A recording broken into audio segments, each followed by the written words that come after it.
Good morning. Get everybody. I'm back. And y'all know I like to be back. And we find out focus group. Y'all not a part of this group. Do this every month. Last one for free education and resources community. We started with our focus on our finances. And today I have a wonderful panel of experts joining me for this very organic and candid conversation, but a very important one because one thing that we are discovering is not discussed in our homes, people of color, the under finances, and the way your finances, your black dollar or your brown dollar or your underserved dollar or whatever your dollar is, the way it actually impacts and affects the U.S. economy. So I can't do this by myself. But what I want you to do before I bring my people out is like and share the show. Come on, y'all. Let's get the views up. Y'all know this information is important. Like and share the show. Please, please, like and share the show. You want to know more finances and how to be fiscally responsible in 2021? Continue to follow us, Find Our Consulting Group, where we take a holistic approach to providing financial education. I've talked enough.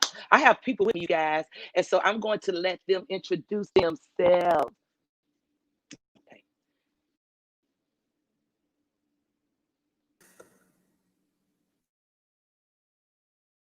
And so this is my wonderful. They say I'm freezing, so I'm hoping that it's going good. I'm just going to keep talking through it because not much I can do if I'm freezing. I'm using my data, so hopefully everything is still everything. Look, y'all. As they would say, Kevin Hart, if I was Kevin Hart, these would be my plastic cup boys.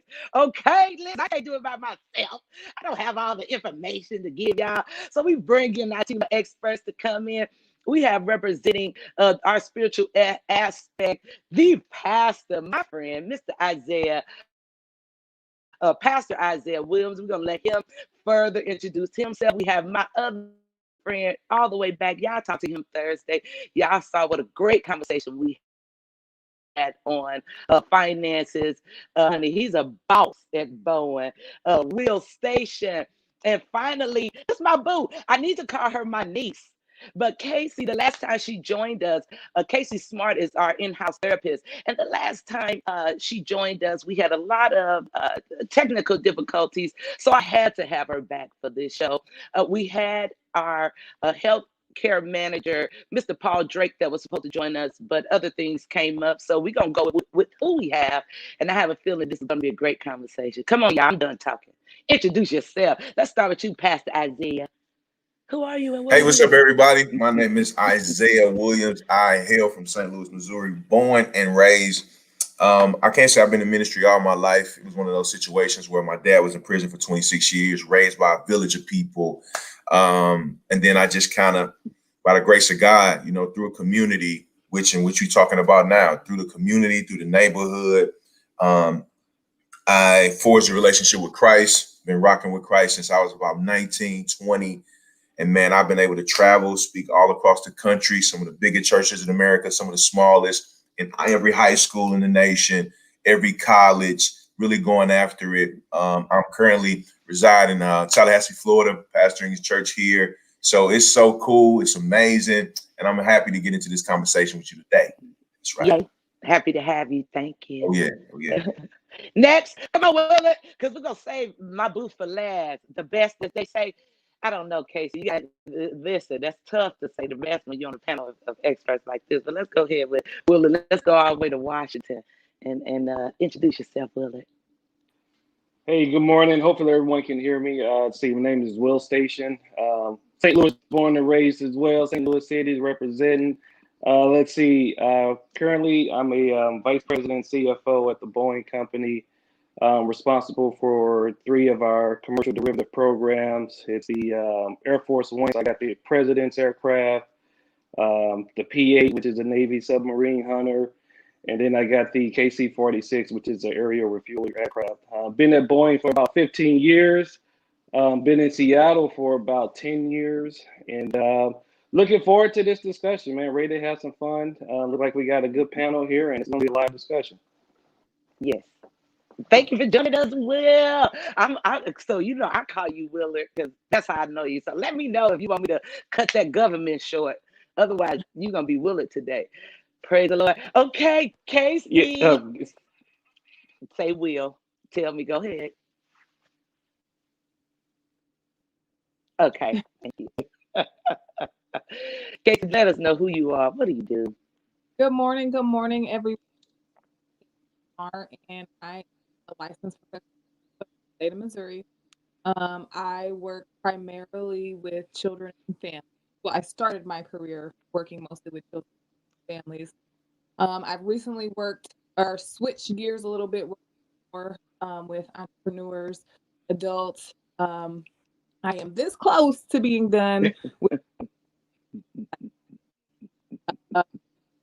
what my focus is now is really bringing wellness, mental health into the business world, and making sure that we're working, we're making our money, but we're taking care of self. Listen, that sounds good. It's always a pleasure. Always a pleasure. We having trouble again with your audio, but we just go pouring our hands your way, and we just gonna ask the Lord, whatever area you in. Okay, listen. Go out of that zone. Honey, if you saying something, it is lost in translation. So let's get started. Um, our we want to talk. The theme for this particular town hall, and I'm really excited to hear you all's feedback. This particular town hall is discussing how our dollar affects the U.S. economy. And I think for those who don't really understand how the economy works, it really is based on us putting money in, whether through retail or uh, other things, but mainly buying stuff. And that's what keeps our economy moving.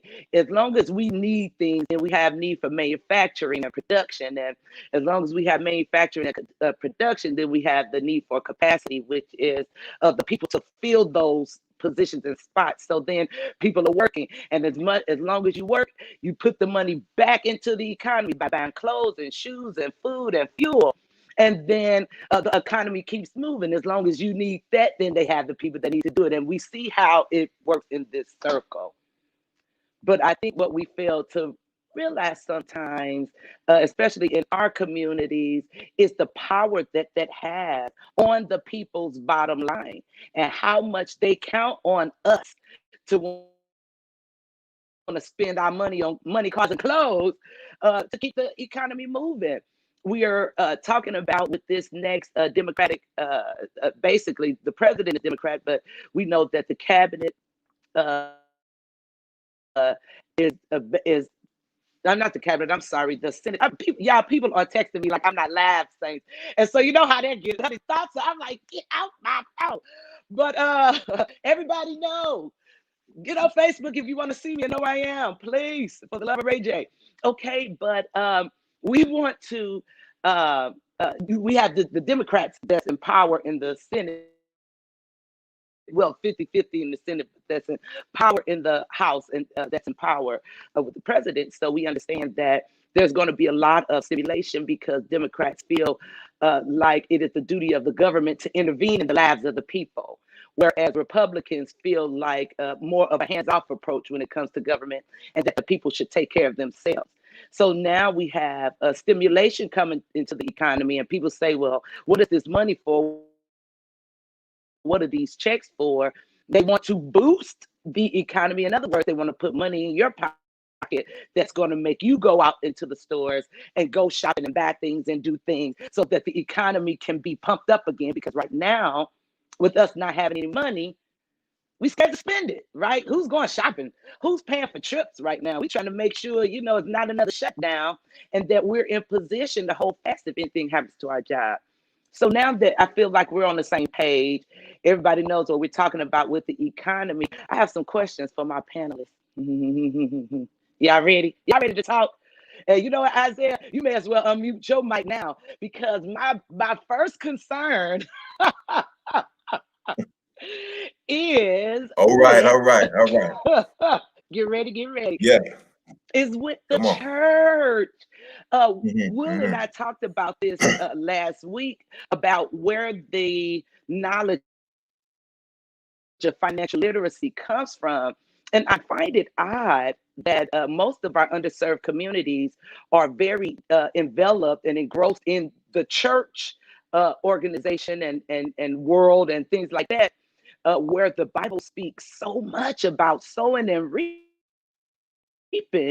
but the church teaches so little about finance and fiscal responsibility. What I True, see true. more or less going on with the church is they're telling us to bring our tithes into the storehouse, but the only meat in is either in the building or in the pastor's house. Tears. They don't even want to pay the staff. They don't even want to fully pay our musicians. So Right, how right, are they teaching us generational wealth and creating and giving them our money so that our right. families can have? And the only jargon they're feeding us is that the Lord will give it back. Where? Hmm. Tell True. me where the church should fit in this conversation. And have they failed us? Have they? Um, What's up? Let's talk. I'm done. I think the church. I think we should be leading the conversation, right? But unfortunately, we've always been behind the gun, right? We've always been the last to come to the party, right? So I think the church. I think we do a great job of teaching on sowing and reaping, but we don't. We only teach them how to sow and reap and give to the church, right? It is turn around 3 times, give us a Okay. couple thousand, give us a couple bands, right? And you're gonna get it back in Yeah. a couple weeks, right? From Versus, who? right, exactly. And I think one of the opportunities, and I do use the word opportunity because we get to really, and unfortunately, well, fortunately, there are a lot of churches in the urban communities, right? I'm just speaking in the urban communities, in the hoods of America, right?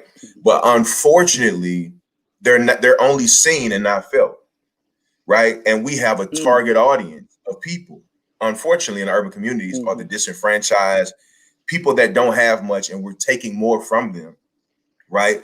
And I think we have an obligation to begin to teach them how our black dollar works, okay? How our mhm, dollar really affects the community in which we live in. And unfortunately, we're not teaching that. It's like we're not mhm, teaching the people. Well, I think more churches are beginning to, right? But I think for years we have not. Currently, where I am, I'm in Tallahassee, Florida, right? I've been in St. Louis all my life, but we are in an urban area. But we teach on how to use your dollar, how to save, how to mhm, spend, what mhm, that looks like. mhm. But I think it has to extend in partnership, right? If Yeah. church has to be the mecca of partnership because we can't do it alone, right? We need to partner with banks in our local Mhm, area. We need to partner with organizations in our local area to come teach these because you got people that's teaching financial literacy in church that ain't financial, they illiterate, right? They don't even know how to do it, right? So I think we got to start having partnerships with bringing people in to say, okay, Mhm, I don't know mhm, much about this mhm, area, but you do. Let's partner with the banks. Let's mhm, partner with these organizations to begin to come and teach. Start helping people create checking accounts and learn what Roth mhm, IRAs and what to invest in and all these things. But mhm, these language, you can't teach mhm, something you don't know. So I think we really have to do our part, and we've done a very mhm, poor job. And how do I know this? You just have to look across the inner cities of America because unfortunately, the church mhm. has had the same or less impact than the PX liquor stores, right? PX liquor stores, they've That had way more impact than the churches. So I think the area should begin to look like the church, and the church should look less like the area. So we got to do better. mhm, We definitely got to yeah. do better. So it's funny that you say partner with these people because just personally, Find Out Consulting Group, we offer financial literacy. I have my MBA and a master's in finance, so I feel like I'm qualified to do it. But I've reached out to several churches in the area to offer financial literacy, and I have gotten no response. They won't even respond back to me. And these are people that I consider my friends. Several pastors that I see online, but they will not reach out to me to get this valuable education. So I think it's quite crazy to me that they still want us to bring them the money, but they don't want to talk about what we're supposed to do with it or their responsibility in the area. And please don't come to us with the food pantries with expired food and the expired canned goods that we get from the Boy Scouts of America to say that that's helping the church, because I don't need your food pantry food. So then it brings me to Yeah. Willard. It brings me to both Willard and Casey, because I feel like there is a lack of education, and I think we talked about this, Willard, about the importance of saving and learning to save and budget. You talked about having because of the way you save. But where does that type of, and I think Yeah. this would be for you and Casey, where does that type of discipline come from when it's our natural mentality to almost ignore all things money because we so used to not having it? So will it help me with your train of thought? Let me make the question easier. Help me with your train of thought and how it came about to you that saving was one of the pivotal things, but where did you get that information or education on how? Yeah, it's I mean, a lot of it goes back to conversations I had as a kid with my dad growing up, right? Just because you didn't have much doesn't mean you can't receive knowledge. You know, and my dad and I, we would ride around the city of St. Louis, and he would just point out good business strategies and bad business strategies. You know, his friends made certain purchases, new Cadillacs, new this and that, and he would just break things down to me like, yes, that's a nice car, but one, he doesn't own a car. You know, he's financing a car. Two, you know, he has issues with his mortgage. Three, his job did. He would just break things down and say, just watch how this plays out, right? And so coming Mm-hmm. from that type of mindset, you know, for me, it was just easy to realize, okay, my first priority is how do I ensure I don't go back to the hood? Not saying anything bad with the hood, but I came from the hood. I didn't want to go back.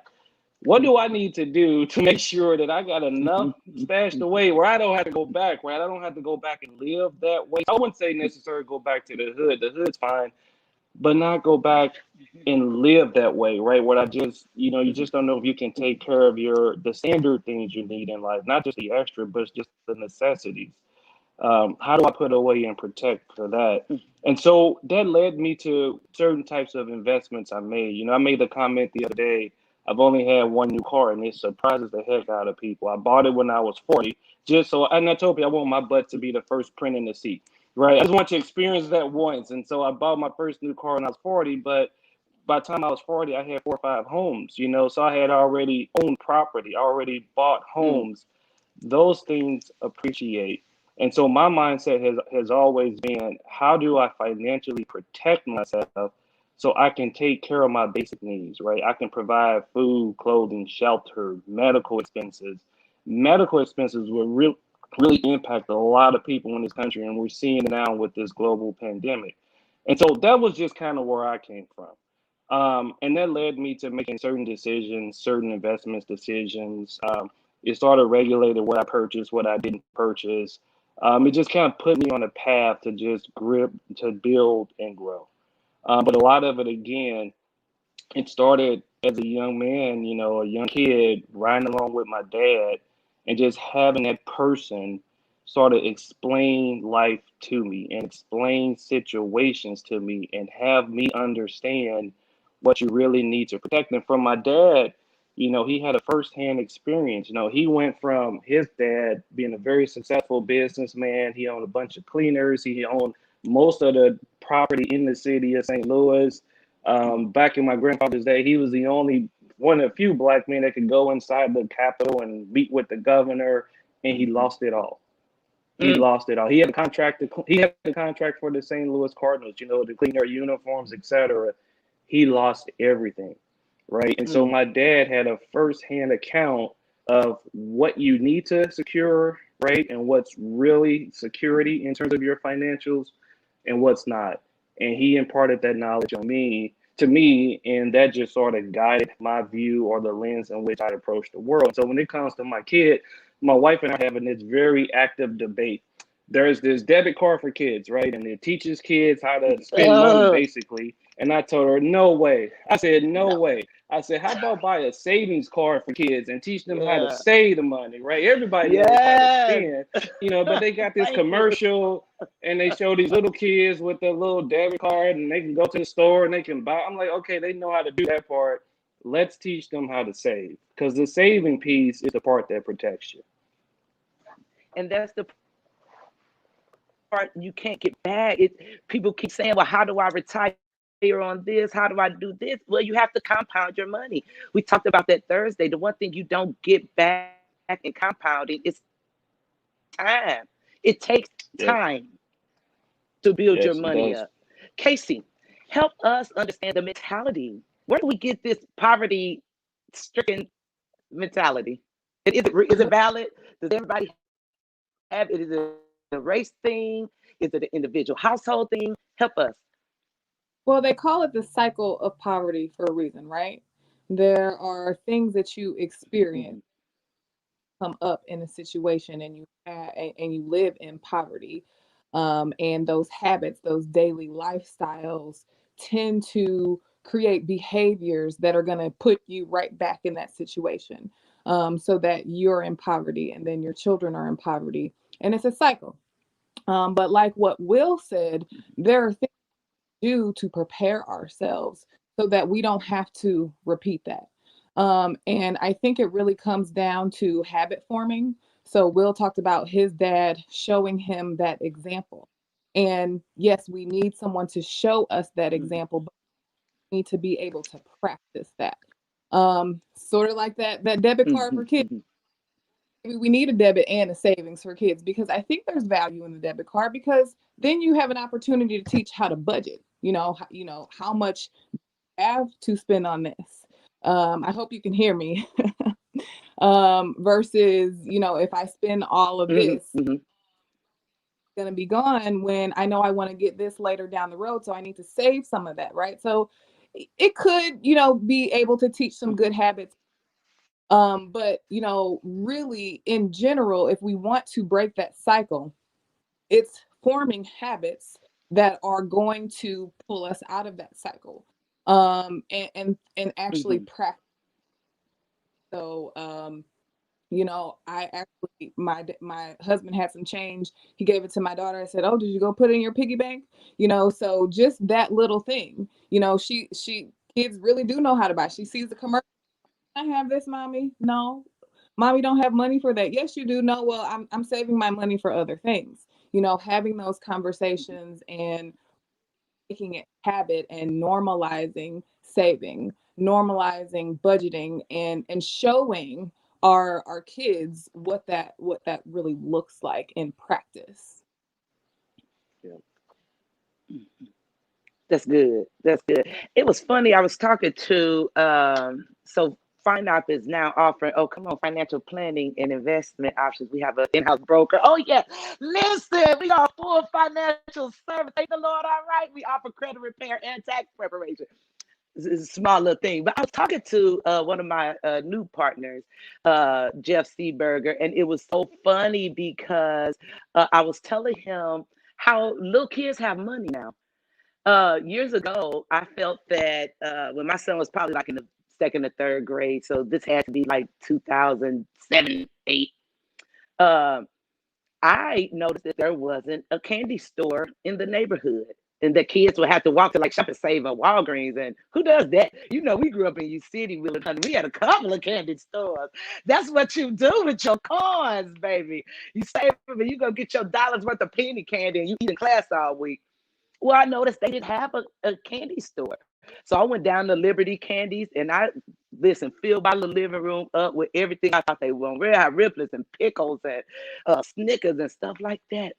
I had this little boy that would come in every day and peel off $20 before third grade, peel off $20 before he get on the bus. Like what? Why do you have $100 a week to spend on candy? That's question number one. And then he looks like thought it was cute because he told me, "Oh, you know how you sell me these shoes for 50 cents? I sell them for 75. These 9 ladies a quarter, I sell them for 35." Like he just kind of, went. But what I noticed was, he just wanted the idea of having this bankroll in his pocket. How do we dispel the myth or interrupt the pattern? And maybe you can help us with this, Pastor Isaiah, because I know you work a lot with the youth. How do we change the conversation that, life is about you pulling out a stack of money out of your pocket instead of what are you going to use? Like, I just look like, baby, that money not going to last. Right, right. And I Sorry. think we have to change the imagery, right? We're Okay. fighting imagery. We're fighting Yeah. TV. We're fighting movies. If you grow up in a neighborhood, that is what you see, right? You become what you Hmm. see. So we have Yeah. to change what they see. Because I can remember my dad was gone for 26 years. So like I grew up a lot. I split my life half on St. Louis Avenue and Taylor on the north side. And then the other half I was in U City, right? Two different worlds, right? Two completely Yeah. different worlds, right? So on one side of the world, you see dope boys, you see trap boys, you see people selling, and you see all they got is fistfuls of money. That's all you see. But then I go to U City, and my granddaddy, he working, one of the first black men who ever to be able to get into Clayton with his landscaping company and St. Peter's and all these places. And all I hear him saying is, save your money. He wore the same outfit every day. He wore the same shoes every day, same hat every day. Every time every birthday he gave me $1 until I turned 13, then he stopped.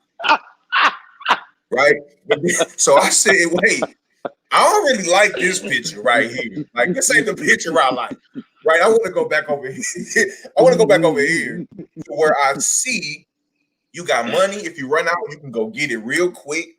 So I think that we have to start changing the imagery, right? Even if it's creating documentaries to show them how to save and making it relevant, making it make sense. Like for me, I'm working on a documentary of my life, right? To show that all people, all dads that are incarcerated, children don't follow those footsteps, but they don't show you the end of that movie, right? They don't tell you that everybody does not end up like that. So we have to start changing how we show people what it looks like to save.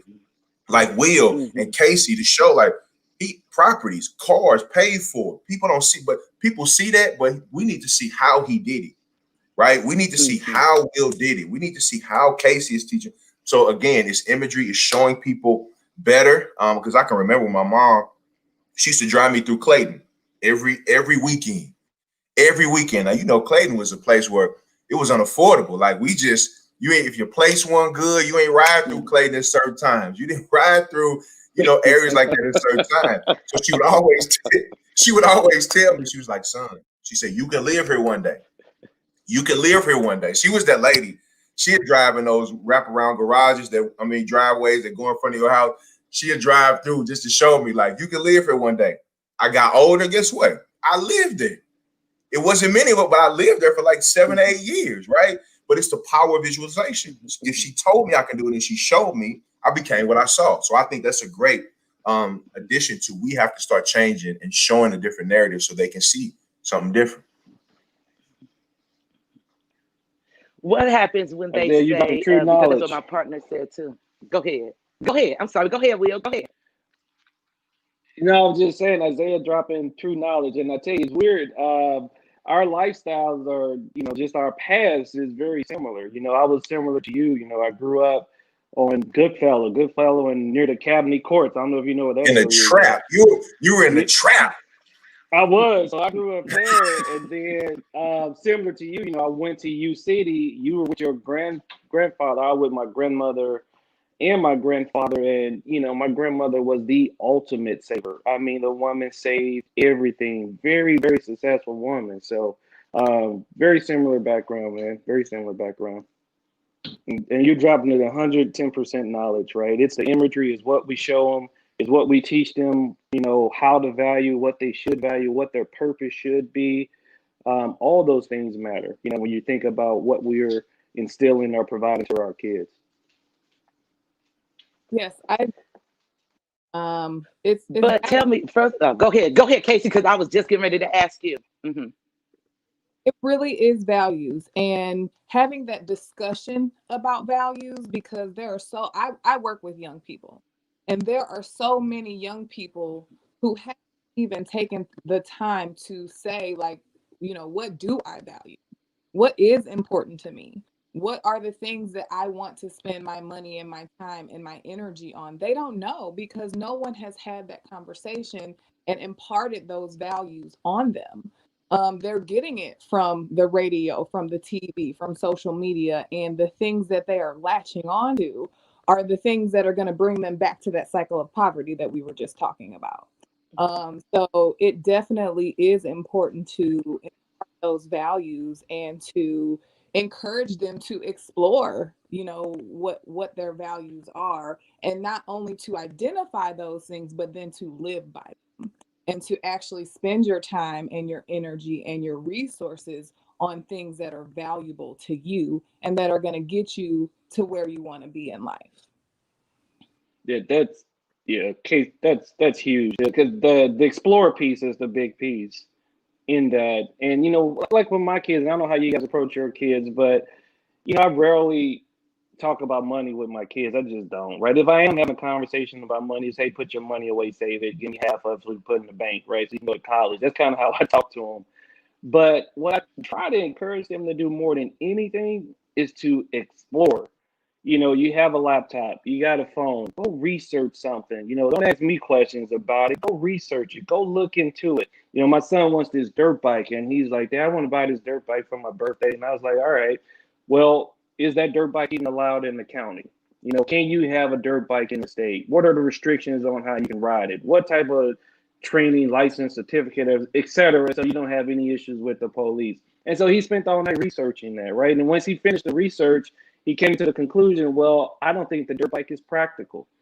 And I was like, well, why not? He's like, well, I can't ride it. I was like, yeah, that makes sense. And so, teaching them to explore and research and look into things is just, that's what's really important. So when they find that passion and they go out and do what they want to do with their life, they will never have to worry about money. They will never have to worry. The money will come. The money will come.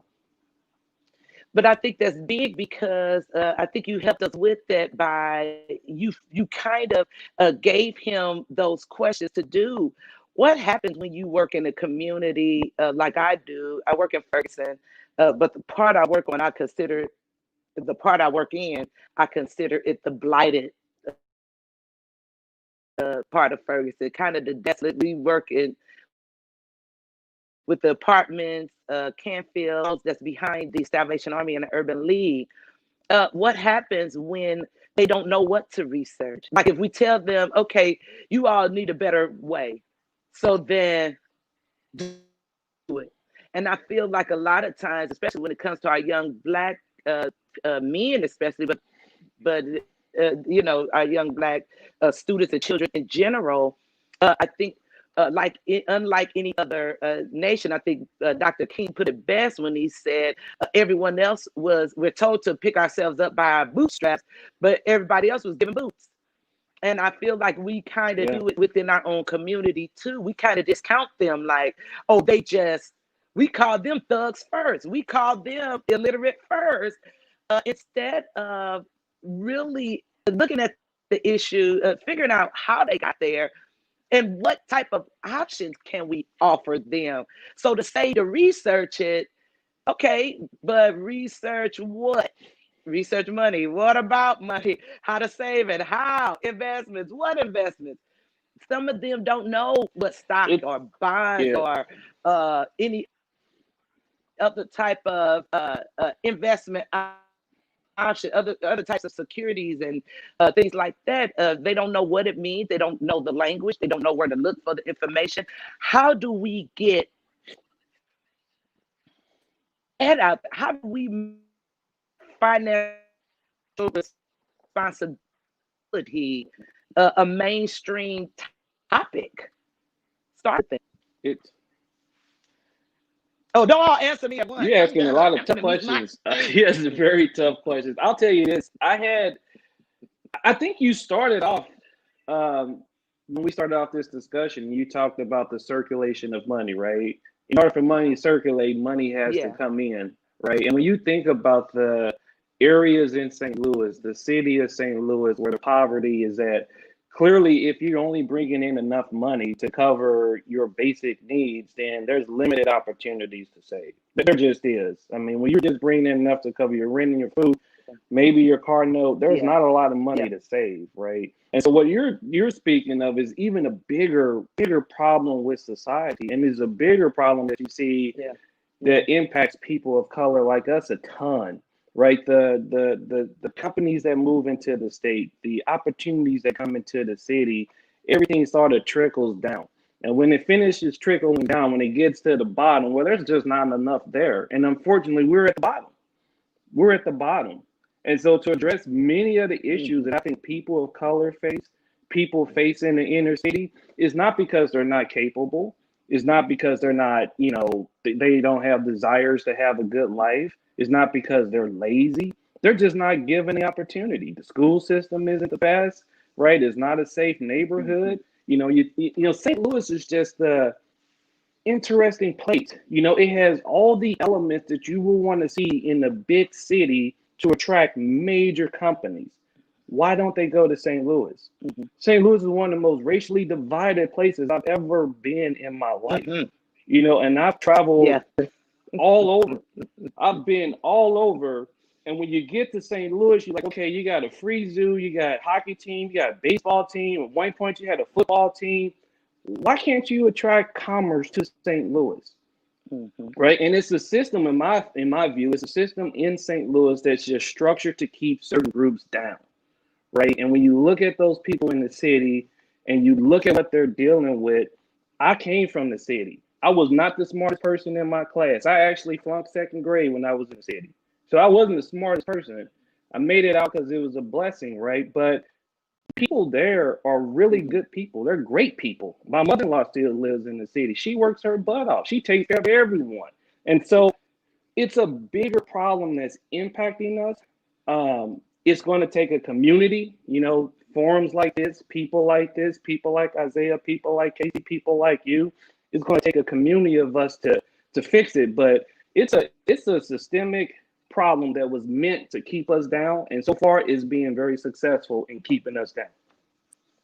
And two, if I can weigh in on that, I think so many. So I mean, because now you're getting to why abortion even exists in urban communities, right?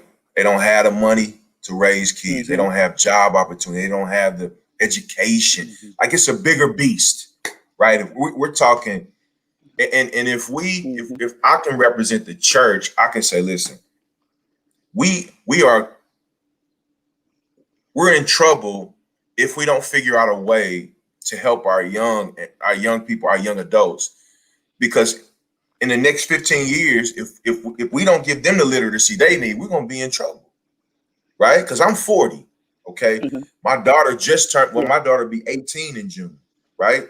So Mm-hmm. I'm doing what I can, and at the same time as you're raising your children, as you're raising them, you're trying to dispel lies that you believe through the years, right? And trying to give them the right information. Mm-hmm. Okay.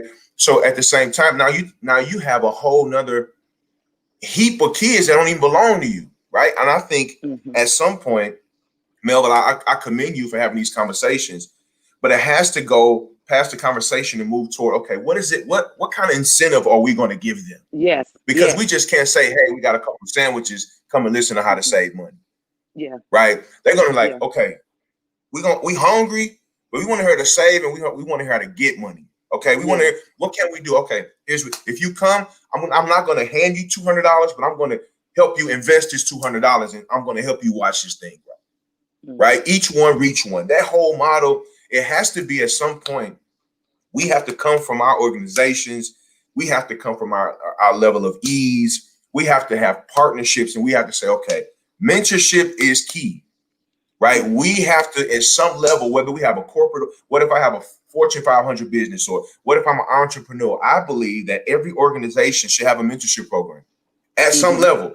Every single Mm-hmm. business, every single organization, they say, what can we do to help the community? oh, here's a $10,000 check. Yeah, that's cool. But I think every organization can, and it's very tangible, to create a mentorship program within your organization, right? That you would be able to adopt 5 to 10 kids. You say, okay, we're going to take this 5 to 10. We're going to help them with whatever initiative we come up with. We're going to graduate them, and not just graduate them and send them back into the world. Here, we're going to connect you with a job. We're going to connect you with an investment opportunity. We're going to connect. That is how you do it. Like for me, I didn't graduate high school. I got my GED, but I've been able to do things by the grace of God that most people that graduated from school and have debt for has never been able to do, right? But I'm just a product of a village, right? I am a product of a village, and the village works, right? Because every one person doesn't have the answer. But I think conversations like you're giving, Melvin, you dropping gems and you dropping knowledge, I feel like, okay, FinOP, okay, we're going to start a mentorship program. Our program, we're going to take 5 kids and we're going to do this and we're going to do this. And then, hey, we're going to show numbers, track records. It's proven. Okay, now you got those 5 kids, whether you place them in jobs or place them with opportunities. Now you're going to take another 5. And whatever organization, or Casey, whatever organization, whatever church, now we have partnership. Now we have numbers behind us. Now we can get some of our money, people, investors, black businesses. So, hey, I need to invest in this because I was working for Mission St. Louis. We did great work. We did great work in the area. I mean, great work. But at some point, that still isn't enough. Okay, we give them a job, but we're not really teaching how to keep it. They walk off job. You just give them a job, but there needs to be equity. There needs to be relational equity. There needs to be time spent. But a lot of people, unfortunately, don't really want to get into that because it's dirty, it's messy. We don't have the time. But at some point, we're going to get tired of these abortions. We're going to get tired of these girls having kids that they cannot afford because they don't have the jobs, because the men are not staying around. We got to do more. And it's going to be inconvenience, right? But that's no different than discipleship. Discipleship as the church, we come along somebody that is not in the same level of walk as us, but we take time with them in the mistakes and we give them grace. And then we see all that God wants them to be. So I think that's one of the biggest things that we got to do. Yeah. I agree 100%. Everything that both um space, opportunity, right? These conversations are great. Having a class about financial literacy is great, but teaching is one thing, but we need to have those opportunities because, like Will was talking about, the system is creating those opportunities away from us. So we have innovative ways to provide those opportunities for ourselves and for our kids. So like what you were just talking about, riding through and saying, you can live here, showing, that exposure, showing different perspectives and being able to experience and see what's outside of just your neighborhood and, what's outside of the dope boy that's standing on the block. Like what else is out there in the world is something as simple as college. Like you can go to college and find a career, make money that way. Maybe college is not for you. Maybe you want to take a different route. It's some kind of other skill that you want to practice. Maybe it's being an entrepreneur. I know that the space that we're in economically is shifting, and especially with the pandemic, people are really finding ways to be creative and make their own money and start their own businesses, right? Showing our children, go and work for somebody else for the rest of your life. You can create your own space and your own way to provide for yourself, for your family. And especially if you do something that you're passionate about, something that you love, it's like that's not work, right? So really having that exposure, creating those opportunities and teaching, along with the teaching. Don't just give somebody a job, hold them accountable. Give a man a fish, teach a man to fish, right? If I just give you something, once that resource is gone, what is the next step? We have to teach and, impart skills, values, so that once I'm no longer here, you can do all by yourself.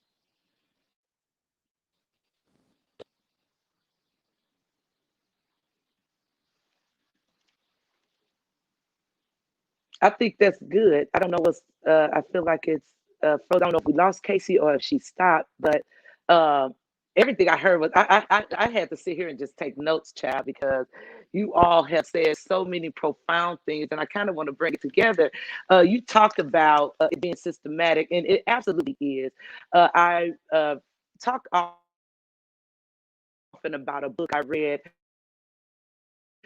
called The Broken Heart and the Violent History of the United States. It's by Walter Johnson. And he covers the period from the Louisiana Purchase all the way through the Mike Brown situation, and just how racism, white supremacy, and imperialism has shaped not just the United States, but St. Louis in particular. And we are on the forefront of that. You know that we became a state through the Missouri Compromise, and that was we will become a state as long as we could stay a slave state. So then they had to bring Maine in so Maine could be a free state to offer the balance, because we refused. We refused to let it go. And that's where we live. It is very racially divided, and it's very intentional. I think the thing that bothers me the most, though, is we tend to ignore that this is the fact, and instead of being educated on it. You talked about them bringing businesses into the area. They do. We have Emerson Electric on the corner in Ferguson, who is there back tax abated funds. And the goal was with tax abatement, they say that we'll come in and we'll improve the area and offer jobs. And in exchange, we get cheaper tax. We pay less in property taxes. Well, they're only paying $60,000 in property taxes a year. And they're a multi-billion-dollar company, and they're not hiring us. Why? Because people in Ferguson would have to be an engineer. And what happens? This is conversation we just had. We talk a lot about we go out and look at the house we want, but it's not in our area. We follow them, just like with white flight. We leave our area, we get our good job, and then we give the property tax and the sales tax to the people who already have it. And now St. Louis City, no, there aren't any funds there. Why? Because there's nobody on the property there. Why? Because when we get our money, we move. Period. Who is willing to stay in the area, offer the help that the area needs to pull the area up, to pull our neighborhoods up, to give us to make our dollar mean something besides just saying, I want to show my kids how to not live here. And now it becomes desecrated. And then they look and say, see, they can't take care of anything. You see how we don't want them. And then they raise the property value and the prices in their neighborhood so that we can't get in. And what do? We force our way in. Oh, we're going to do it. And I don't care if I'm paying $300,000 for this house with less square footage. I don't care if I'm paying $500,000 for this house with square footage. My property value is just, we take on the same attitude as them, instead of putting the 200,000 back in our area. And then why can't we create enterprise from there? Why can't we go to some of these politicians and say, look, there's one company, let's just call it what it is. There's one company who owns like St. Louis City, period. And of course, they're not Black. And he is pitching the area off like he did to the security place on Cass, and he's pitching the area off. But overall, they have done nothing that they promised. Nothing that they promised. Why aren't we going to him demanding that they do as they promised? Why aren't we going to them demanding, hey, can I get some land from you? Can I buy a block from you? You're not doing anything with it. I want to bring in Black business and Black enterprise. Help me, y'all. Talk about this. And listen, I don't want to sound unprofessional, but my battery is going dead. I'm going to grab my charger right quick. So y'all gonna see me leave, but I can hear you. Talk to us. Talk to us. So look. So let me say this. I only I come from a biblical worldview, but I also just come from just as a kid growing up in the community, right? And I feel like, and I'm using this language, that God has really been doing something in my heart as it pertains to the urban community. Like, I heard what you said about why can't people live in the hood, won't let you live there.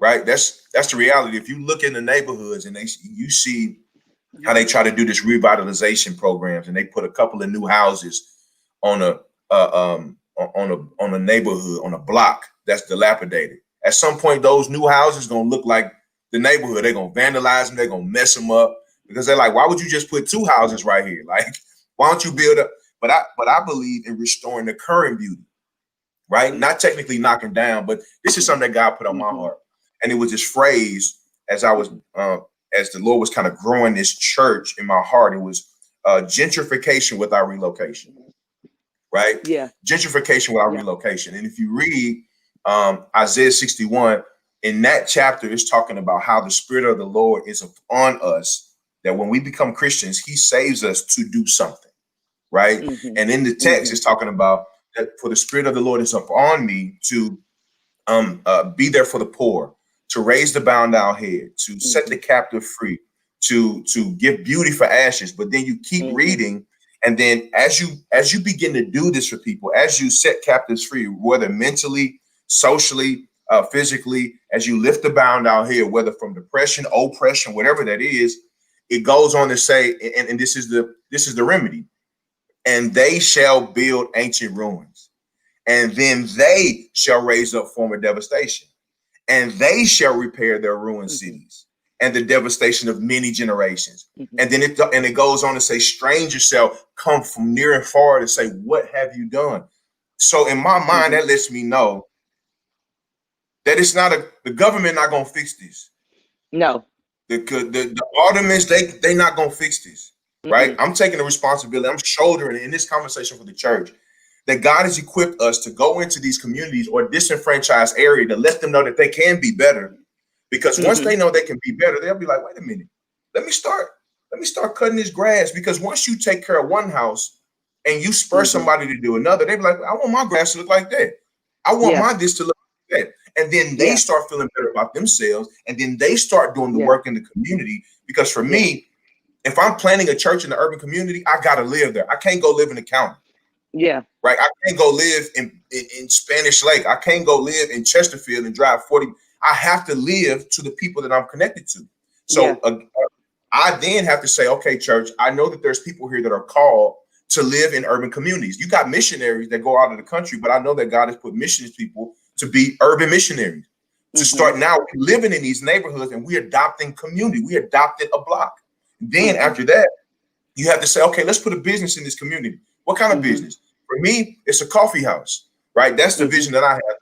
Why a coffee house? Because coffee brings the mom, coffee brings the Benz, coffee brings the minivan, coffee brings the Asian, the white, the black. People will drive anywhere for good coffee, right? And as people are coming into this area, they're now saying, wait a minute, I didn't realize this was in the neighborhood. So now they're getting another visual of what the neighborhood looks like. So for me, I think that we're looking to people that just won't help. They're not going to help, right? But at some point, once we start doing enough work, then they're going to be forced to want to be involved, because they're going to be like, you don't need us. You ain't asked us for no money. You haven't asked us for help. What are you doing? Right. And then at that point, we can say it's leverage. Like, well, we don't really need you. Just cut us a check and we can keep doing what we're doing. So that's a big, it's a bigger picture to that. I mean, for that. So, but that's exactly, it's so funny that you're saying all of this today, because that's exactly who FinOP is. Everything you've said. First of all, we have our Alpha group where we're starting with the first 5 members. What we feel like is we are our own church, right? Each person. And we don't want to use it like a religious thing, but I'm just saying organizationally. And we have a message to preach. And my thing is, if only 5 people hear the message and their life improves, then that's enough. Why? Because each of those 5 people live in a community with 5 more people. Yeah. And what happens is, instead of me just telling you like your life would be better, no, we're creating a process so that, like you said, you could see yourself differently. Let's see ourselves not just this, not just that. No, I see myself in a community that's thriving. I see myself able to have the ability not just to gain wealth, but to attract wealth. And I'm not just talking about just money wise, but favor. And so what we do is, when people, when our little 5 is going, not our little 5, our big 5, come on, Alpha group, as they go through the process, the people will see them and say, hey, what you doing? Like, why's your life, changing changing, and how are you evolving? Well, I started doing this. And then each one, like you say, we lift as we climb. Each one teach one. But I like what you said about that, almost that reverse gentrification, building up while you're there. You raised the question, why would I want to put something there and they're going to rob it or mess up? That's the problem. We keep allowing them to build 2 or 3 houses. But when we come Right. together as a Exactly. community and ask them to enforce policing in that area, and not policing, we don't need to be, we need our own jurisdictional people helping us, people from our community helping our Yeah. community, judges Yeah. from our community on the benches in our community. And I Yeah. feel if we stand together and stop running from the problem, but face it head on, like you said, build up our communities without the help of outsiders where they can see, because we did it before. We did it post Yeah. Civil War, and they Yeah. saw it was Yeah. thriving, and then they came and shut it down. So I feel like this is a new day. Yeah, they might try to come and shut it down, but we're more educated now. We're making more money now. We're more influential now. We're sitting in seats of politics and other leadership positions now. I feel like it takes a coming together, like you said, and coming into our community and building from the inside out, Yeah. instead of looking at the problem like it's their problem instead of it being our problem. Let's Yeah, listen, everything. y'all know I like Every talking about this. We can go all day. Go ahead, Casey. it really is. What I'm hearing is ownership, community, and Mm-hmm. hope. We have to Mm-hmm. create Yes. with community. We have to take ownership of how our actions affect our community. And then we have to come together community to change the narrative and to reverse that negative Mm-hmm. cycle. Um, how we can reverse that negative cycle is creating hope. If I go outside and look around and I feel hopeless, like, what is the point? This house is just going to be tore up in 6 months anyway. What is my motivation? Whereas if we do build up that whole block and we have people to hold people accountable and to create ownership, when we invest in ourselves and we do the building, now we want to take care of it because I put my time, Mm-hmm. resources, and effort in. So now I'm gonna hold you accountable to take care of it too. And the only way we really can do that successfully is if we work together. Mm-hmm. So I just everything that y'all just said is 100%. It's just figuring out how to do that, and again, it's opportunity, it's education, it's accountability, on top of those other things, and really following through, creating those habits and following through with them, so that we can get to a better spot. Mm-hmm. Yeah, that's good. Yeah, hey, I agree with everything that Good. was said, especially Isaiah, where you said the hood won't let you come back. I think about that sometimes, like, from I think about that sometimes, like, what, is should I move back? Should I try to be there and be more of an example, right? Melvin, you hit on it, tax dollars, right? Where do my tax dollars go? Right, I know where they go, right? They go to the community that I live in today, but obviously that community is thriving, right? But the community that I come from is not. How do you give back? I mean, I think about it. I will say I haven't done much to address it. I address it individually with people I come in contact with, but that's that's just a tough thing to try to contemplate. How do you break the cycle, and how do you fix what the system is just it's been up for 400 or 500 years to keep down? How do we turn that page? I mean, that's something we talk about a lot. I think, Isaiah, like you said, we all talk about it, we all think about it, but what actions can we put in place to effectively address it? And I don't know the answer to that. I really don't know the Yeah. answer to that one at all. And Well, let me say, oh, Well, go ahead, Casey. yeah. oh, okay. To me, I was what just I gonna say, do, Casey as I think individuals. she. Oh, I didn't know if you was frozen or not. No, Okay. okay. We it's gonna look different for everybody, right? Like we have to do what we can do as individuals. So it's good that you're addressing it with those individual people that you come in contact with, because as individuals, we can't necessarily affect the whole system if we're not in a place where we can do that yet. So you have to start where you are, and you have to meet people where they are. One of the things that I do is I work with teen moms. I'm the director of programs at Almost Home. It's an organization that works with teen moms, and our mission is to break the cycle of poverty 2 generations at a time with that mom and with Mm-hmm. that child. Mm-hmm. So yes, I have my own business, but yes, I also have my heart and my passion and imparting my knowledge into this program that has this mission. That's what I Mm-hmm. can do. Mm-hmm. But all have different skill sets. We all come from different places. There's only so much we can do, but it's again having these conversations, being thoughtful, being intentional about how we spend our time, about how we spend our resources, and really trying to affect change and be that change that we want to see. And I'll say this. I think it's a most me living in the neighborhood. I have no bad memories of the neighborhood. None. Like none.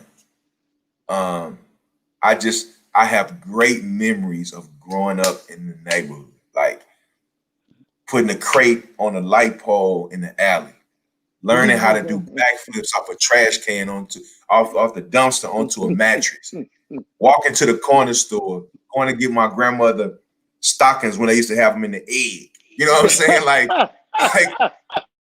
all my first Honey, she got happened, all legs. these things, right? Like learning how to actually fight, like not using weapons. Like, I mean, so many things happen in the neighborhood. I think most people don't want to go back to the neighborhood for this reason. It's because of the struggle that your house represented, the mentality of my mama had to Mm-hmm. struggle. We did. The hood didn't make your mama struggle, right? Your mother was, you got to think about it like this. The neighborhood afforded you a place to live, right? Because Mm-hmm. she couldn't afford or he couldn't afford to go anywhere else. So the neighborhood was welcoming. You could afford to live there. So we identify the hood with a struggle, but because what happened in the four walls of our home, right? If you notice, your neighbors were cool. Everybody spoke. Everybody woke up early on a Saturday morning. Like Mm-hmm. the neighborhood has always been a brilliant.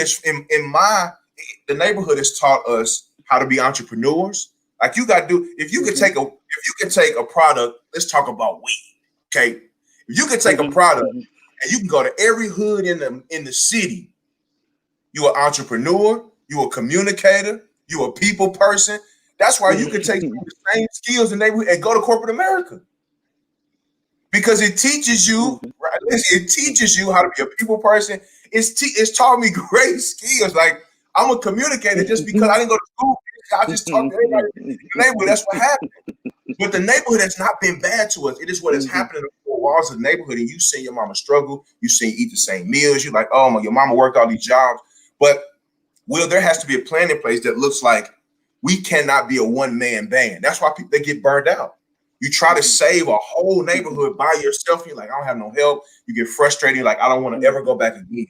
There has to be a plan of people to say, okay, if us four would say, you know what, we want to go on Clara and Matthew, or we want to go wherever and say, okay, we see work. We see them building this area up in the next however many years. Work is come.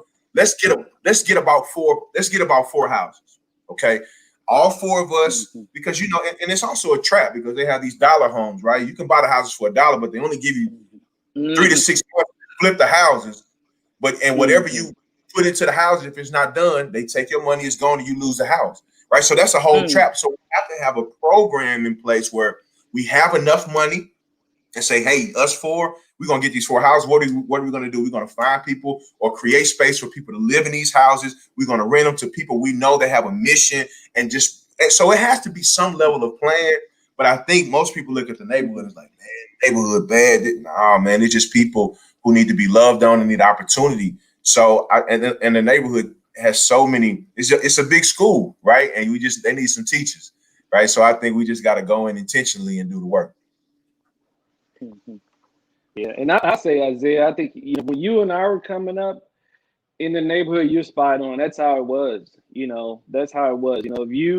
If you got involved in certain things, obviously you experience certain issues. But for the most part, you could work, play, have fun. I did the same crate on the tree. That's how I learned how to hoop. You guys all know Corey Tate, right? He played for Mizzou. I think he coaches at SLU. He and I lived on the same apartment. Corey learned how to hoop on the crate, a milk crate in the back of the hood, nailed to a tree. That's how we both learned. And so, you can have great experiences. I had amazing experiences growing up in the neighborhood in the city. But I tell you, man, what the city is today is nothing like the city you and I came from. It is nothing like the city you and I came from. Mhm. Mhm. Usually there were just boundaries. There were boundaries and just certain things people would not do, right? And there were certain places Mhm. people would not do it. They respected the elders. If we're gonna fight or shoot, we're gonna go down the block and we're gonna fight and shoot. Now it just seems like, from Mhm. what I read and what I see, it's just been ballooned into something totally different. Totally different. So when I think about with my family, like, hey, what do I expose them to? Where do I take them? Yes, I took them to where I grew up. Yes, I showed them the tree where we hung the milk crate and said, hey, this is where I came from. This is who I am. But what's in the city today, man, it's just alarming. And I don't know you know, how you go about. I know, one step at a time. I get it, but man, I just don't know how you go about correcting what's in the city today. I can imagine being a young person experiencing that, or a parent trying to raise kids in that environment. You have to really work hard. So, Barack Obama has a phrase that I've adopted, and it's very simple. And he says, changing culture is hard. It's hard to change the culture. It's hard to change the mindset of people. It just is. And they did a great job creating this mindset. When we look back, again, that same book I was talking about, they talked about the projects where Dick Gregory grew up. What even projects, really? Back then, the West Side, y'all know Wellston and all over there. They had a lot of four family flats. Him, Red Fox, they all grew up over there. At that time, they were putting black people. So then you had landlords. So if let's start here. If everybody who owned in the property, even in the city, they're white landlords. We didn't have a lot of property owners. So then you have landlords who are allowing you in, but then they are abandoning the place, not providing maintenance. They won't rent to us outside. So even back where Dick Gregory grew up, they were putting, and we talked about this before, they were putting 12 and 14 families per unit in four family flats. And each of these families had five and six kids in a four family flat. And they were saying that it was funny because even though they stripped them of the maintenance, so of course they had, maintenance issues, roaches, and other type of things that happens when you don't have anybody monitoring your trash, or when they don't come and fix stuff like they supposed to, like your stoves and your appliances and things like that. They were saying that they found it strange that even in this situation, we were still singing and dancing outside. Oh, come on, somebody. Listen, they were going to hold us back. And that is what our community is made up of. I don't care how much you oppress us. I don't care what you take from us. We still going to come out. My grandmother said, I don't care how much food you don't have. Walk out the house with a toothpick like you've been eating steak, getting the meat out your teeth. Even if you have beans and cornbread for dinner. We have been taught the image of keeping it together even when it's bad. So Willard, you say how, or Isaiah, you say how, the city is like this, or really mainly Willard, like, how can you live there? Like, oh my goodness, the city now, and you're right. It's like the Wild West. They shooting down the street. But that's because mission accomplished. We have generational illiteracy. in our community. So then how are you going to get a job when no one will hire you? How are you going to get a job when they see your name on the resume? Because our parents want to name us stuff like, no offense to the Taquishas of the world, but their HR representatives are kind of just throwing your resume away. They're not even looking at it. So now we still have children. You can't stop us from having kids. So now how are we going to make our money? We're going to hustle. We're going to hustle. Everything from drugs to shoes to T-shirts to whatever outside of a van. How do you protect yourself from what's going on, from everybody else trying to get? They did a great job with the systematic oppression here in St. Louis.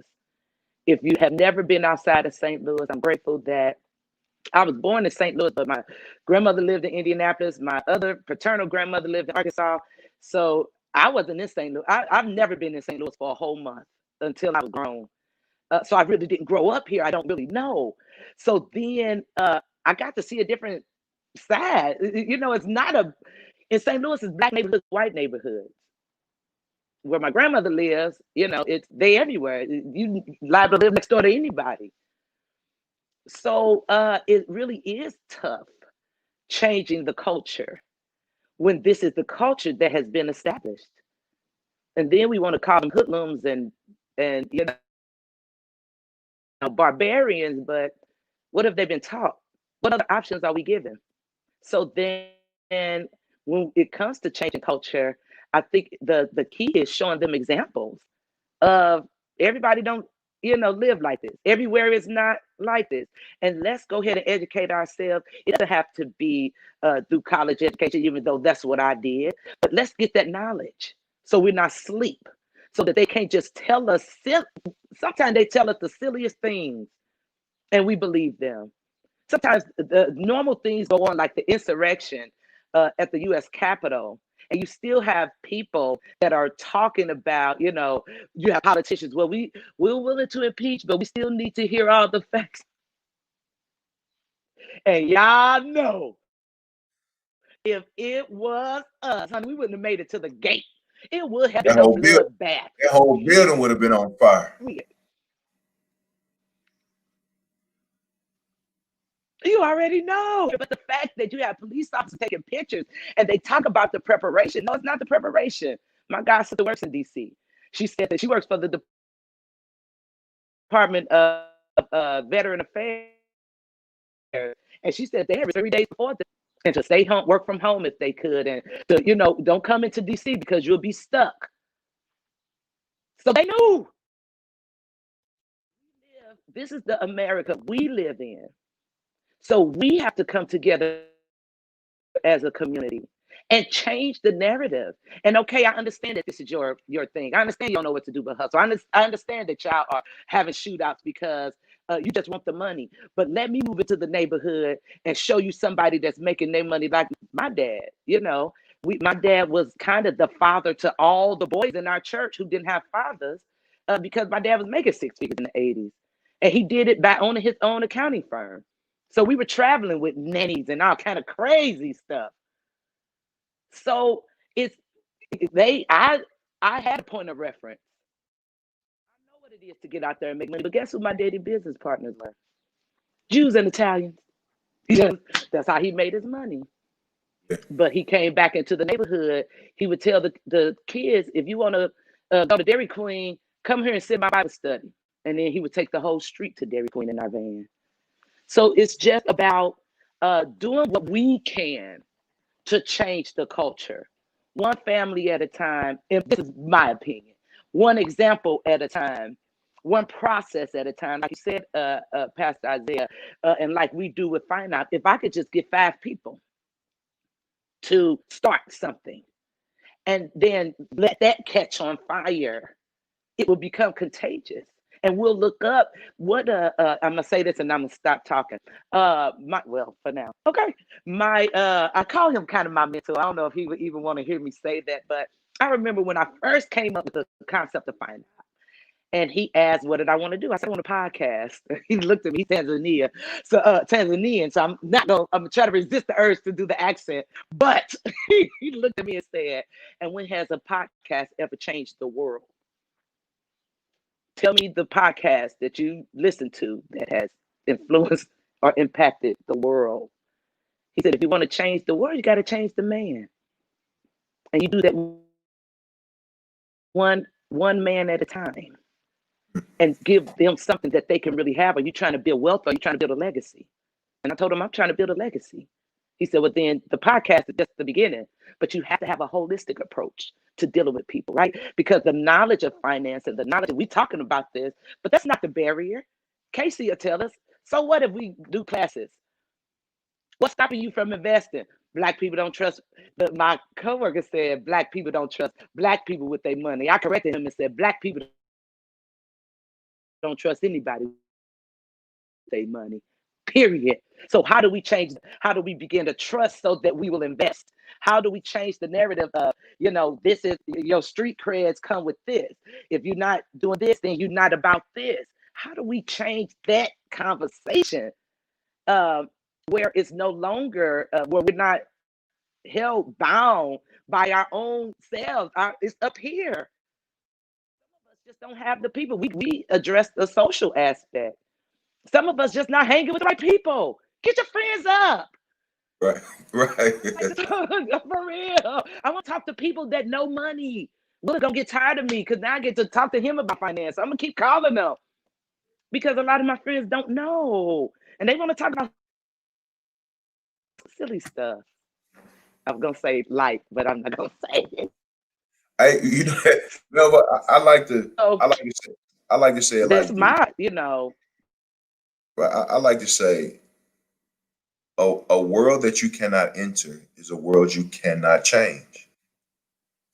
A world you cannot enter is a world you cannot change. It's so many things that we want to do and ideas that we're throwing into the neighborhood. Like, okay, let me throw some money in there. I ain't gonna go in there, but I'm gonna give some money to somebody that's gonna go in there. I'm gonna just talk at it. At some point, the only way that yeast work is that it makes contact with dough. Yeast does nothing if it don't make contact with dough. You got to make contact. That's the only way that dough is going to rise. If that little piece of yeast, that's what the Bible talks about. The kingdom is like yeast going into dough. Yeast is just a little bit, but if it make contact with the dough, that dough going to rise. It's going to be all that it's called to be. And at some point, we have to figure out, because it's easy to go through the neighborhood and say, look, I used to be in the neighborhood. I'm not there no more. You can do better. And then I drive off in my Benz. And they like, oh, dang, you used to be in the neighborhood. I sit there, I pull up for a minute so everybody can see I'm grandstanding. I'm stunned. Like, I used to live right there. Now I live all the way. They're like, dang, you did. And then when you leave, now they depressed. They got hope and they depressed at the same time. Because they don't know how you do that. And you just left me here to think of this by myself. Right? So I think, and everybody's not called to live in a neighborhood. Everybody's not called to do that. But at some degree, we got to begin to go into their world. And that is inconvenience. Like, I kick down trap doors to go get students out. I showed up at people's house late at night because kids were in there and teenagers in there and their mom was in on crack. Everybody can't do that. I understand that that's my wiring. Like, that's what I've been called to do, right? But there has to be a door that you are willing to kick in, right? There has to be somewhere you are willing to go and inconvenience yourself. Like my daughter, she'll never live. I lived on Farland when I lived in St. Louis for about 4 years in the trap. But guess what? I walked everywhere. I made it a point I walked everywhere. Natural Bridge, new Pastor Isaiah, what's up? I'm going to, hey, what's up? I'm talking about, I didn't have to worry about nothing. Why? Because they knew why I was there. They knew that I was there to help. They knew when they saw me, they like, man, he got an option to live anywhere, but he's choosing to live here. Didn't have one problem. Not one. And I understand. I'm like, okay. And I have to say this because it's from my perspective that you're safer in a cave in the will of God than you are in a palace out of it. Meaning If he called you somewhere, no matter how grimy it is, you're gonna prosper in that area, and you're gonna be the yeast that that area needs. So I think it's really about asking the question, not what can I do, but what am I what why am I so uncomfortable? That's the bigger question. It's like if you go in the neighborhood and live, you're not gonna be poor again. You know that, right? It's, you're not you're not gonna catch poor. You know what I'm saying? Let's not you're not gonna catch poor. Like you have It to ain't ask contagious. yourself, why am I so uncomfortable? Because my daughter, I remember, if you living in St. Louis, we're probably one of the only cities that have miles and miles of hood. Yeah. Like we don't have a couple blocks, we have miles and miles and miles of it. So when we were coming from out of town or coming from down the highway, you can clearly see when you're not in Chesterfield no more. Yeah. Everything starts to change. And my daughter used to say, how come all the buildings burned down? Where are we going? They've been on fire. And I'm like, they're not on fire. It's just, and she's like, what is going on? But she lived with me on Farland. And she was outside. She was playing on a lot. So we have a responsibility because sometimes it's easy let me take my kid away from this because I don't ever want them to experience this. But I don't know if that's fully doing them justice, because if they get older, they're only going to look at the hood as being philanthropic. Yep. Right. And that won't be different from a white mentality. Like, what can I do for them? What can I do for them? What can I give to them? And it's like, wait a minute. If at the level that I'm inconvenienced, that is the level in which God, I believe, can do his greatest work, right? Because you're outside of yourself and you're saying, what can I do for the greater good? So that's my 20 cents. Listen, we'll take it. I love it. I love it, but that's good. Yeah, and one thing I want to just kind of add to that is when you think about the work that we do, whatever your calling is, however you're called to do it. When we think about changing the culture and changing that mentality and providing hope for people, we have to meet them where they are. They have to be in a place to achieve whatever it is that we're trying to, like Melva said, Black people don't trust nobody with their money, right? Like we Nope. know you, they trust you, so they're willing to let you help. So we have to go in with the understanding that, especially now, like Will was saying, how things work now, that respect for elders, those boundaries, a lot of that is not the case anymore. So when you live through that affects you. I don't know nobody with nothing. Why are you here? You're just part of the system that was built to bring me down. You can't do anything for me because when I've lived my whole life in a place of, I don't have financial security, so that means I don't have safety. I don't feel safe because I don't know where my next meal is coming from. I live in a constant state of worry and in a constant state of stress.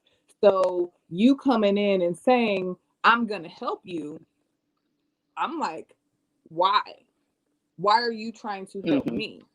So it's not just about in and giving the education, but it's building relationships. It's building that trust. It's showing why you're there and showing people that you are there for an authentic reason and that you really do want to help, so that they give you that opportunity and they're willing to take that opportunity to learn a better way, to learn a different way, to be exposed to things that are outside of just their neighborhood. So, when you think about changing the culture, it's consistent. We got to be consistent. We got to come together as a community, and we have to be consistent and hold each other accountable and meet people where they are and understand, I can't just go in and push the magic button, and everything's going to turn around. Throwing money at it is not going to work. It's No. time. It's an investment, and it change takes time.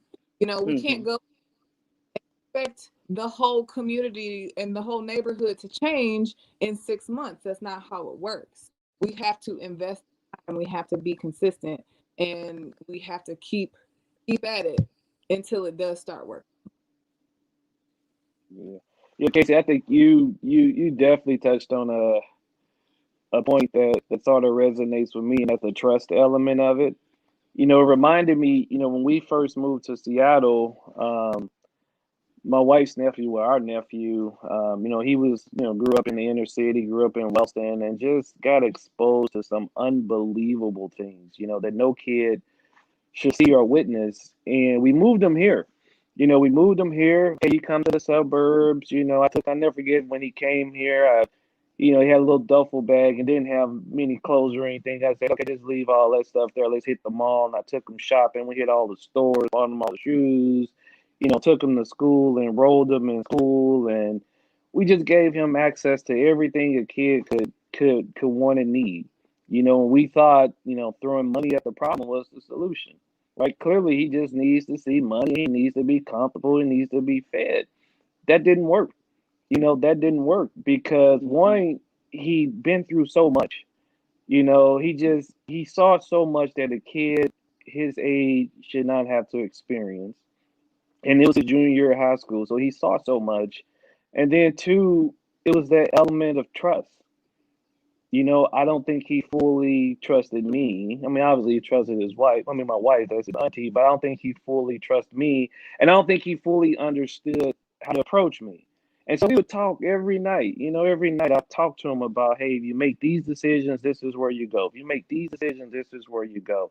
What do you need from me so you can be successful? Hire tutors, all sorts of things, to try to save them. But and thinking about the inner city and the community and just what people are being exposed to, it's a challenge to try to break that cycle and turn that system around. It is tough, and I'll tell you, we weren't successful. Unfortunately, we were not successful. It got to a point where he went back home, and all the bad things I told him would happen have happened. Right? They have all happened to him, unfortunately, but. That trust piece of it is a piece that I think we were lacking or I was lacking, and that was one reason why we just couldn't break through. You're right, money, just throwing money at ain't gonna fix it. It's a deeper relationship is required to fix it. Yeah. Absolutely. We Yeah. talked about that with even with FinOP. Our biggest thing is to get you to a point where we have you analyze where you are now against where you want to go and how to create that balance so that your wheels will move. You can't go anywhere on a flat tire. You can, but you'll go slow. It'll be rocky. It'll be terrible. We want to address all those areas so that you'll have balance and your wheels will move. But like you said, we deal with a lot of people as a whole, especially us, especially Black people in America. We carry a lot of trauma. We have a lot of PTSD that we are trying to band-aid or cover up or blanket instead of just unpeeling the layer, getting to the root of it, and really trying to provide real healing.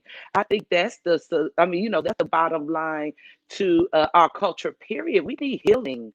We have gone a long time carrying this load, the load of the burden, first of all, of waking up Black, the burden of having to be way better in order to get what your counterparts get, the burden of living in a home, whether it's your home or your community, where we are receiving those negative reinforcements, positive negative reinforcements, where they're building on the negative message, especially when it comes to our men. When you're sometimes, I've talked to a friend who was raised by women who just didn't talk to him right. So now you have men who are just broken down. We have women who are bitter. We can't build ourselves up. We don't have, it's hard for us to trust anyone because we're so broken. And we have a lot of neurotic, narcissistic parents raising children. And now we become neurotic, narcissistic adults. And now we're in the community. And then you want to give somebody a helping hand just out of your plenty. Well, when the Bible talks about sowing and reaping, even when the scripture speaks about him coming back for his people, he talks about the four corners.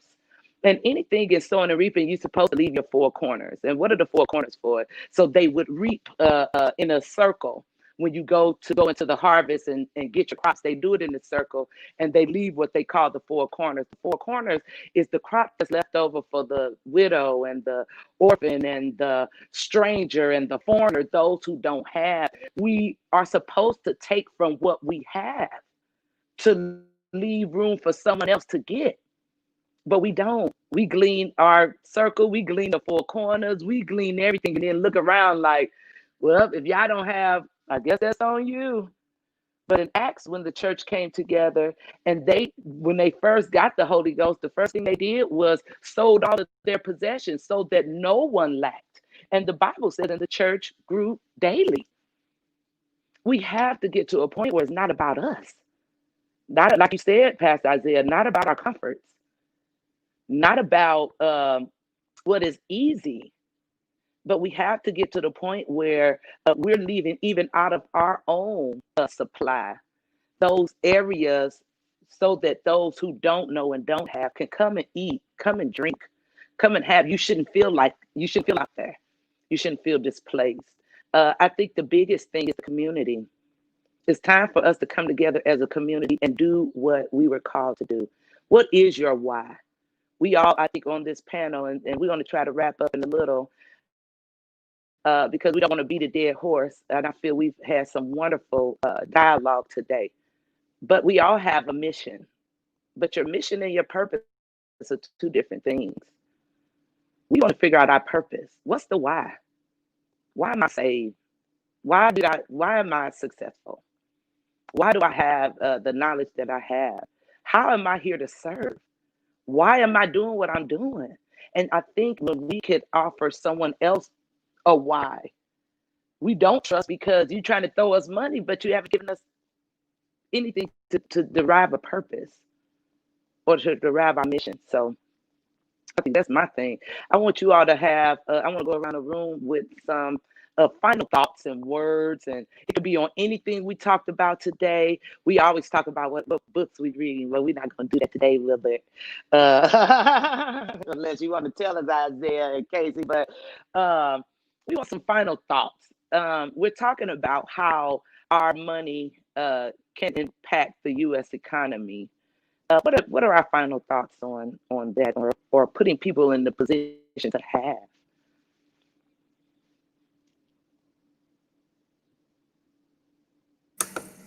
Well, I mean, I can speak. I know it was one portion of the question where we talked about tithes and giving offering as it pertains to the church. Um, you know, in the earlier days, tithes were for the priest because Mm-hmm. that's all he did. He would Yep. go and just focus on the work of the temple. He didn't have another job. He wasn't bivocational. He just focused on that.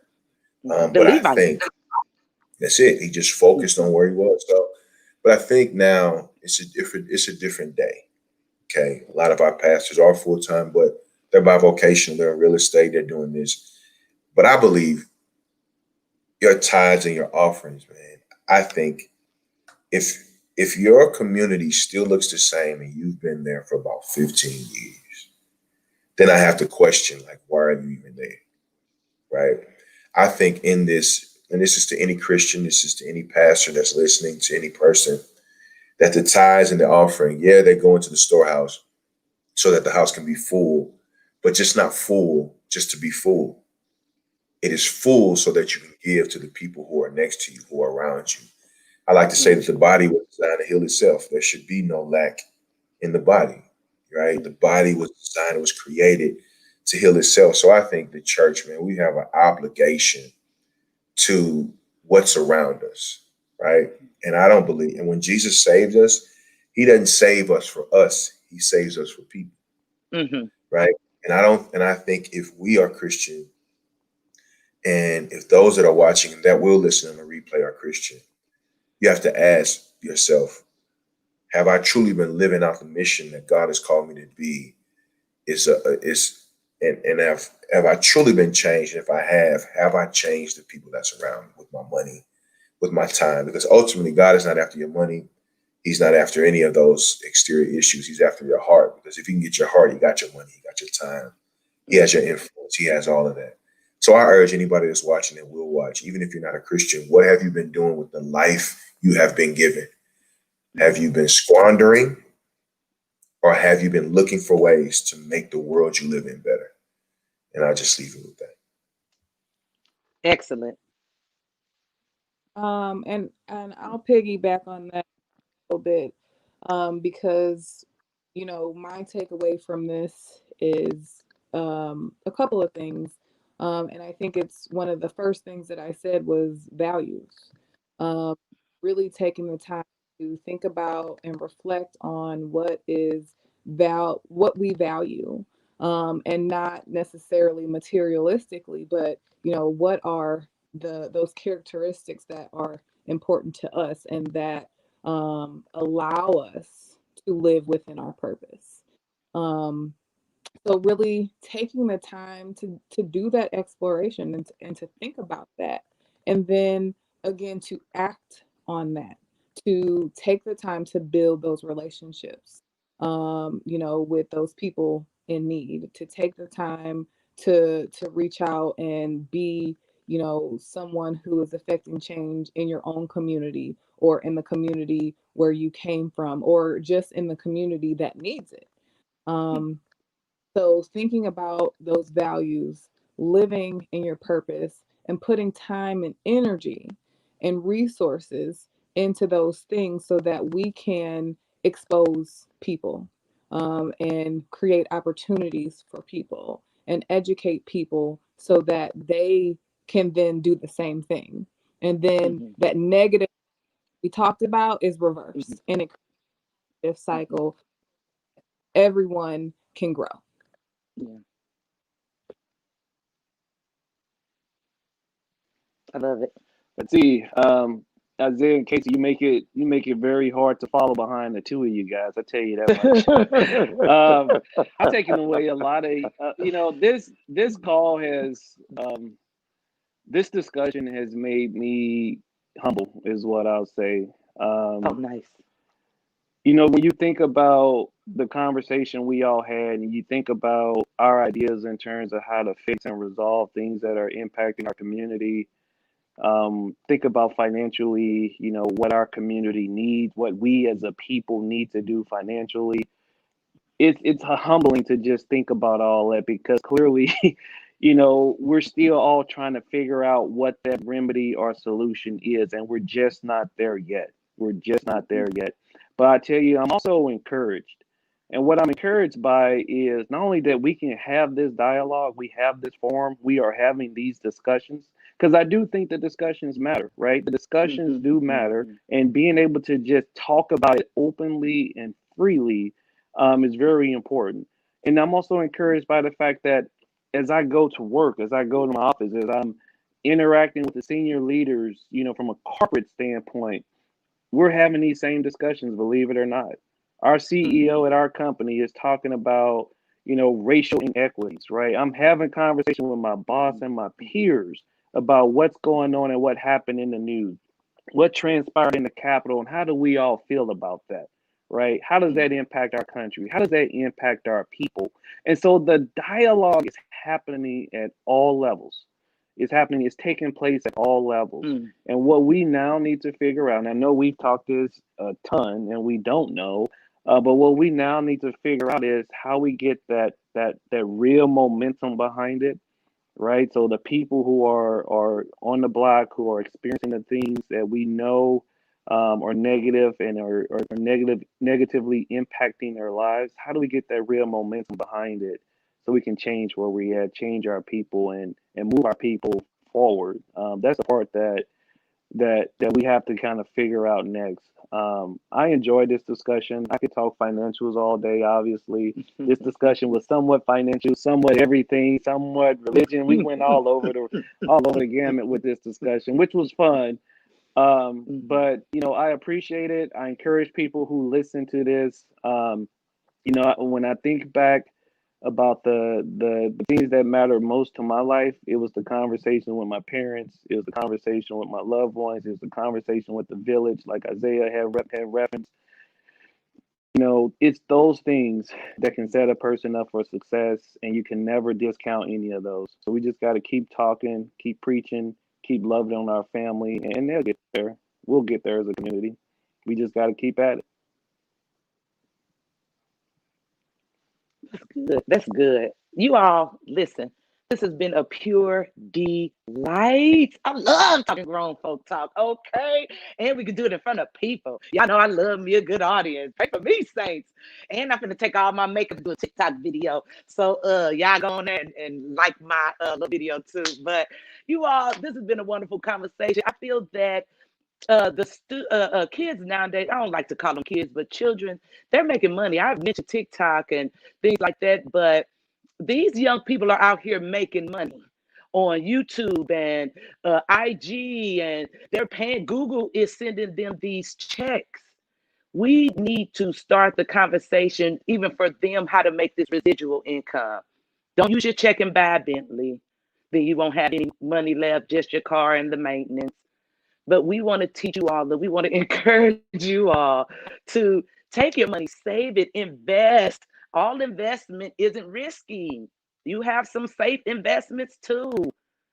So we're going to end it like that. I was going to keep talking, but I can get long-winded. So thank you all again. Please, for those who heard what you like and share the show. Come and see us at www.finopconsultinggroup.com. We do have a web page where we have blogs, content that we like to have conversation in open language within our community. So please join us if you are on the YouTube side.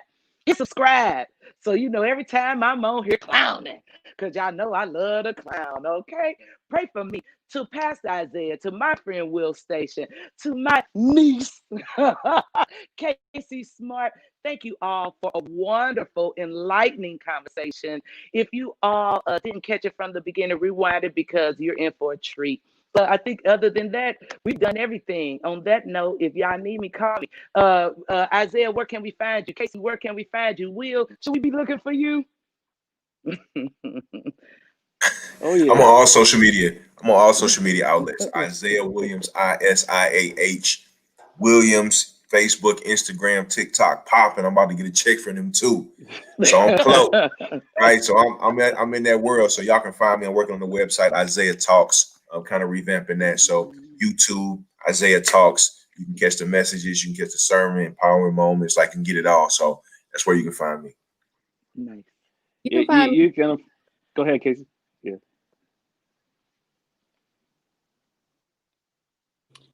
You can find me. I'm Smart on Facebook. You can follow my business page, Smart Counseling Solutions LLC, on Facebook. You can also find myself and two of my wonderful colleagues at Colorful Psycho Ed on Facebook and Instagram. We provide wonderful content, mental health content, mental health and wellness content by clinicians of color, for people of color. So definitely check us out. And I'm not as savvy with the social media, so unfortunately, you can only find me on LinkedIn, and it's just my name, Will Station on LinkedIn. Drop me a message. I always respond to any message anyone sends to me, and look forward to hearing from you folks. Yeah, and that makes me. You can find me on LinkedIn too, Casey Smart, and my business Smart also on LinkedIn. Oh, nice. You can find me on there too, but it's just me. I am listed as the founder and CEO of Find Out Consulting Group, but it's just me. Find out, come to our website. Look at that. You see how my chief of staff do? She go ahead and plug me. You see that? You see my? So that's where you find us. Y'all, thank you. I'm giving y'all 15 minutes off. Get your coffee, get your breakfast, get your lunch. I'm All getting right. ready to go eat. But thank y'all for joining us. Thank you all See you to guys the later. viewers. We can't do this without y'all. Love everybody. Have a happy Sabbath. Ah.